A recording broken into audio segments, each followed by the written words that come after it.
ကဲအမျိုးတို့မင်္ဂလာပါဗျလိုင်းရရှယ်လေးလုပ်ပြီး subscribe ပါလေးလုပ်ပြီးဖို့တော့မမိကြပါနဲ့ကဲတနင်္လာနေ့အတွက်ကိုပတ်သီး3လုံးပဋိ3လုံးကိုပြီးမှဖြစ်ပါတယ်နော်မိမိမိုင်ထွက်တာမထွက်တာအပိုင်းပေါ့နော်အဲကြောင့်မိမိတို့အနေနဲ့ပတ်သီး3လုံးစားတော့မွေးထိုးဖို့တော့လိုတာပေါ့အဲကြောင့်ကျွန်တော်အနေနဲ့ကမိမိတို့ထိုးစီခြင်းလုံးလို့ကဏ္ဍလေးတွေပြီးသွားမယ်ဖြစ်ပါတယ်ဗျ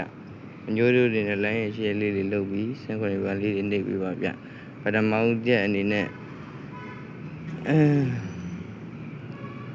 ခွန်ပတ်သီးနော်ခွန်ပတ်သီးဖြစ်ပါတယ်ဗျဒုတိယကတော့ကိုးပတ်သီးဖြစ်ပါတယ်ဗျပြီးတော့တစ်ပတ်သီးတစ်လုံးပါဝင်ပါတယ်ဗျနော်တစ်ပတ်သီးပါဗျနော်တနင်္လာ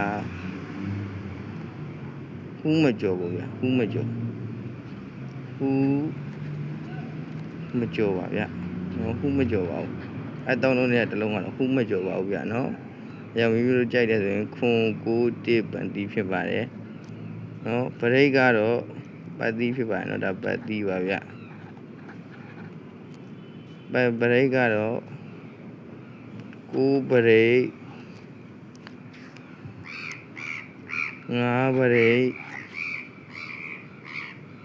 10ပရိတ်ပါဗျနော်ပရိတ်ကတော့3လုံးမျိုးတို့ပြလိုက်ပါပြီဗျနော်လိုက်ရရှင်းလေးလုပ်ပြီးစက်ကြရပါမန်ပါဝင်လေးဆိုရင်စာတိုးပတ်သီးလို့ရင်းနေဆိုရင်